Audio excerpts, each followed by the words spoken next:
Hello, my fellow unicorns. It's that time of year again where there's a chill in the air and the leaves start to change colors and they start to fall. And it's that Halloween season where all the spooky things happen. Today's video, I'm going to read you a story from Scary Stories to Tell in the Dark. This is the original artwork. I ordered the whole set and I'm going to start reading Scary Stories to Tell in the Dark, all three of them, and also Terrifying Tales to Tell at Night.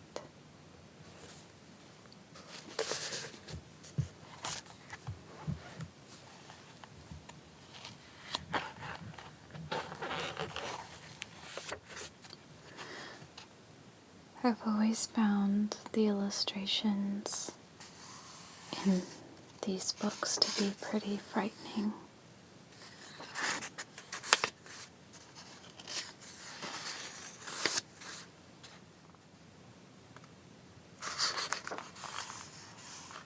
Look at this scarecrow. The first story is called The Big Toe. A boy was digging at the edge of the garden when he saw a big toe. He tried to pick it up, but it was stuck on something, so he gave it a good hard jerk, and it came off in his hand. Then he heard something groan and scamper away. The boy took the toe to the kitchen and showed it to his mother. "It looks nice and plump," she said. "I'll put it in the soup and we'll have it for supper." That night, his father carved the toe into 3 pieces.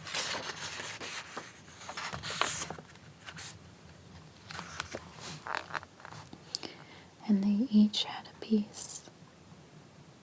Then they did the dishes, and when it got dark, they went to bed. The boy fell asleep almost at once, but in the middle of the night, a sound awakened him. It was something out in the street. It was a voice, and it was calling him. "Where is my toe?" it groaned. When the boy heard that, he got very scared. But he thought, "It doesn't know where I am. It never will find me." Then he heard the voice once more. "Who's got my toe?" it groaned. The boy pulled the blankets over his head and his eyes. "I'll go to sleep," he thought. "When I wake up, it will be gone." But soon he heard the back door open, and again he heard the voice. "Where is my toe?" it groaned. Then the boy heard footsteps move through the kitchen into the dining room, and into the living room, into the front hall. Then slowly, they climbed the stairs. Closer and closer they came. Soon they were in the upstairs hall. Now they were outside his door. "Where is my toe?" the voice groaned. His door opened. Shaking with fear, he listened as the footsteps slowly moved through the dark toward his bed. Then they stopped. Where is my toe? The voice groaned. And then you're supposed to jump at the person next to you and shout, "You've got it." That's fun. The big toe also has another ending. When the boy starts hearing the voice calling for its toe, he finds a strange-looking creature up inside his chimney. The boy is so frightened he can't move. He just stands there and stares at it. Finally, he asks,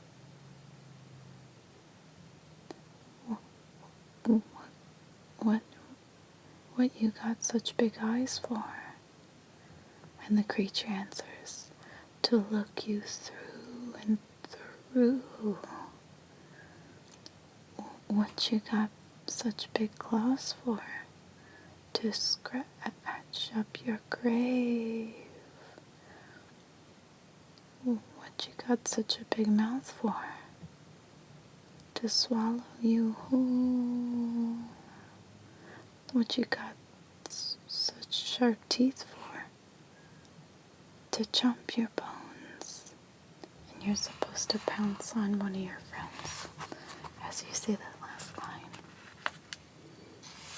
I think the first one's better, the first version of that story.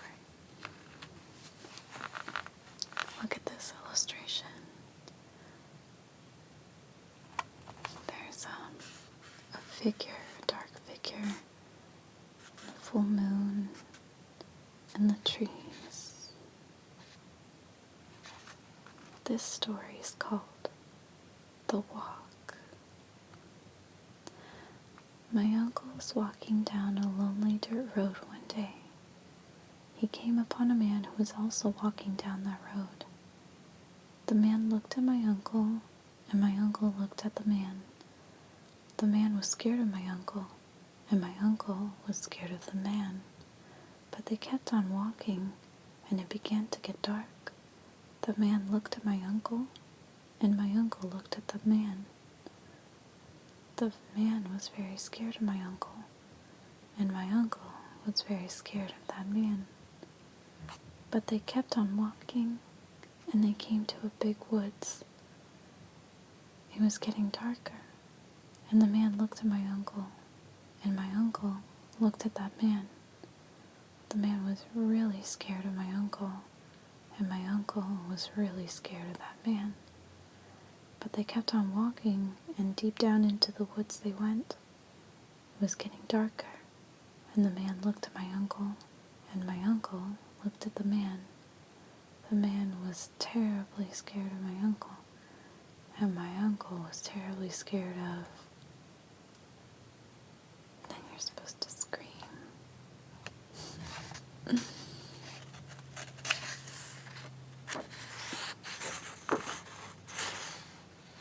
This one is called What Do You Come For? There was an old woman who lived all by herself, and she was very lonely. Sitting in the kitchen one night, she said, "Oh, I wish I had some company." No sooner had she spoken than down the chimney tumbled 2 feet, from which the flesh had rotted. The old woman's eyes bulged with terror.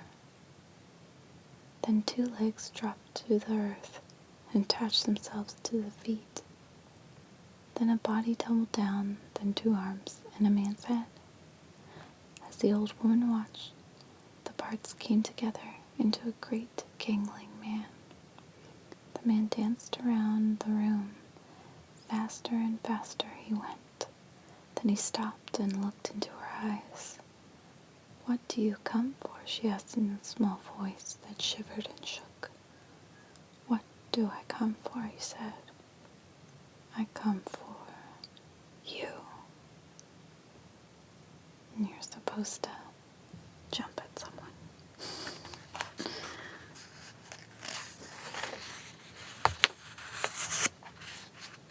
Oh, look at that illustration. It's so creepy. It's the ideas of these illustrations and the imagination that have such a really good creepy effect, don't you think? Anyway, let's read this next one. Mitai Dodi Walker. There was a haunted house where every night a bloody head fell down the chimney. At least that's what people said, so nobody would stay there overnight. Then a rich man offered $200 to whoever would do it, and this boy said he would try if he could have his dog with him. So it was all settled. The very next day, or the very next night, the boy went to the house with his dog.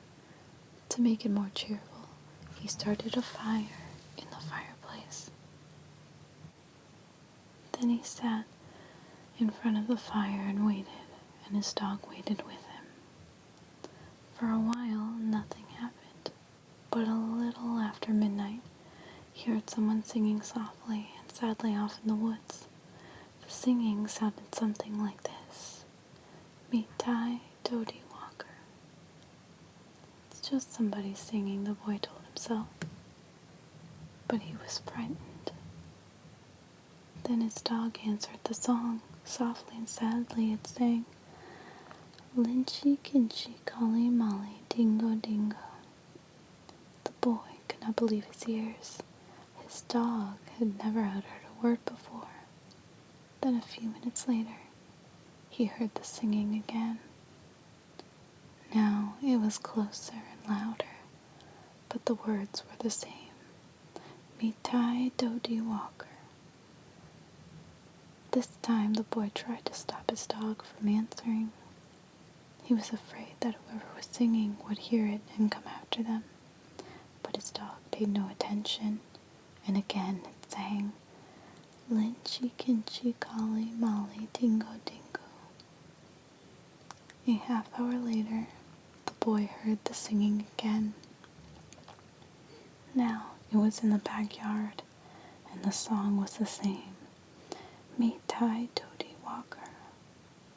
Again, the boy tried to keep his dog quiet, but the dog sang louder and louder. Lynchy Kinchy Collie Molly Dingo Dingo.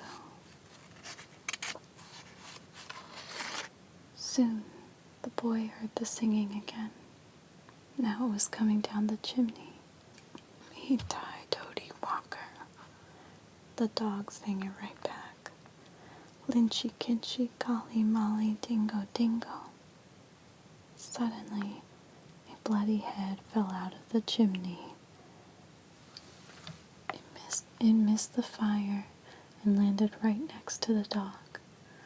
The dog took one look and fell over, dead from fright. The head turned and stared at the boy. Slowly, it opened its mouth and... Ah! You're supposed to jump out at one of your friends again.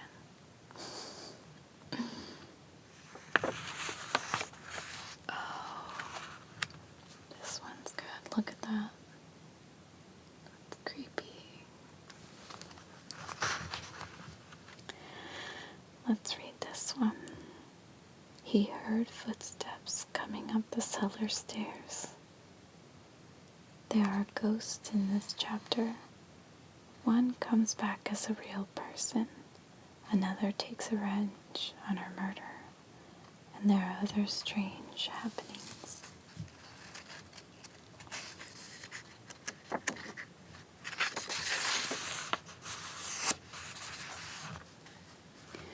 The Thing. Creepy. Ted Martin and Sam Miller were good friends.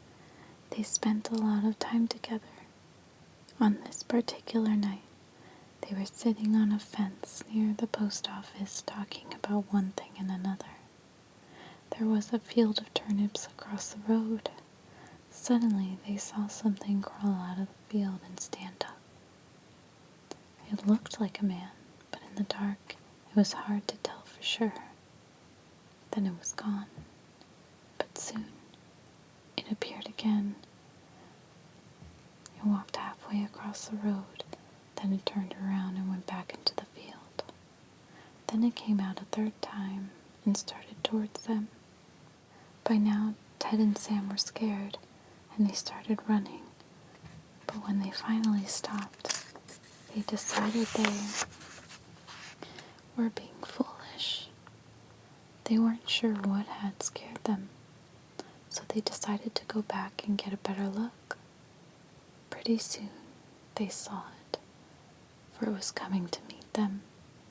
It was wearing black pants, a white shirt, and black suspenders. Sam said, "I'm going to try to touch it. Then we'll know if it's real." They walked up to it and peered into its face. Its bright, penetrating eyes sunk deep into its head. It looked like a skeleton. Ted took one look and screamed, and again he and Sam ran, but this time the skeleton followed them. When they got to Ted's house, they stood in the doorway and watched it. It stayed out in the road for a while, then disappeared. A year later, Ted got sick and died. Toward the end, Sam sat up with him every night. The night Ted died, Sam said he looked just like the skeleton.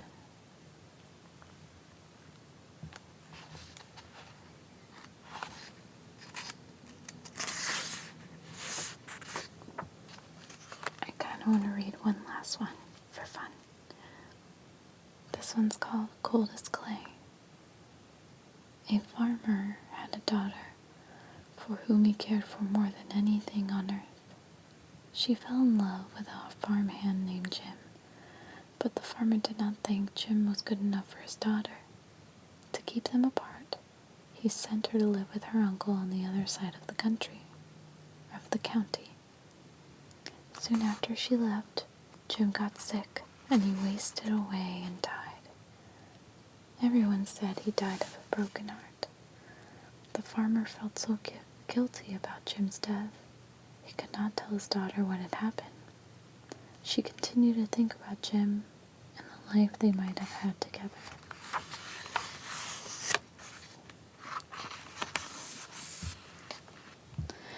One night, many weeks later, there was a knock on her uncle's door.